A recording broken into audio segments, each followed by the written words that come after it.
গোলাপগঞ্জ এবং বিয়ানীবাজার দুটো উপজেলায় নিয়ে আমার আসন সিলেট 6 আসন। সেনাবাহিনী মোতায়েন করা হয়েছে গোলাপগঞ্জে, কিন্তু বিয়ানীবাজারে কোনো সেনাবাহিনী মোতায়েন করা হয় না, বিজিবি দেওয়া হয়েছে। আমরা প্রথম থেকেই দাবি জানিয়েছিলাম যে দুটো উপজেলায় সেনাবাহিনী মোতায়েন করা হোক, যাতে অন্তত মানুষ সংখ্যার মধ্যে তা থাকে, মানুষ নিশ্চিন্তে ভোট দিতে পারে। কিন্তু পরবর্তীতে দেখলাম কেন জানি ওই যে গোলাপগঞ্জে মোতায়েন করা হয়েছে, কিন্তু বিয়ানীবাজারে কোনো মোতায়েন করা হয় নাই।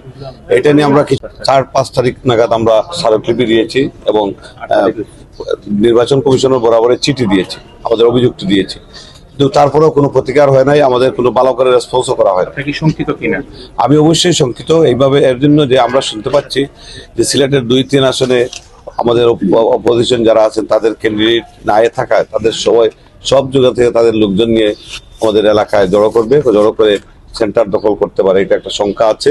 সেই শঙ্কা থেকে আমাদের সেই অভিযোগটি। এবং শুধু এটা না, আরো অনেক সমস্যাগুলো আছে, যেমন সংখ্যালঘুদের হুমকি দেওয়া হচ্ছে তারা যাতে ভোট সেন্টারে না যায়, আমরা শুনতে পেয়েছি।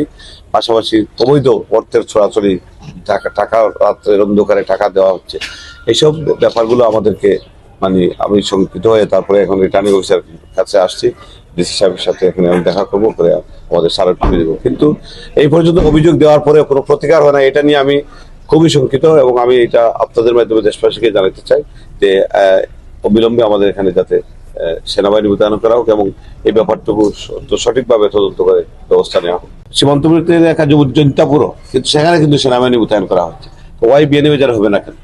এইটা তো এইগুলাতে নিয়ে আমার চিন্তা হচ্ছে যে এখানে কোনো ধরনের ইলেকশন ইঞ্জিনিয়ারিং হচ্ছে নাকি, সেই ব্যাপারটুকু আমাকে আশঙ্কিত করে তুলেছে।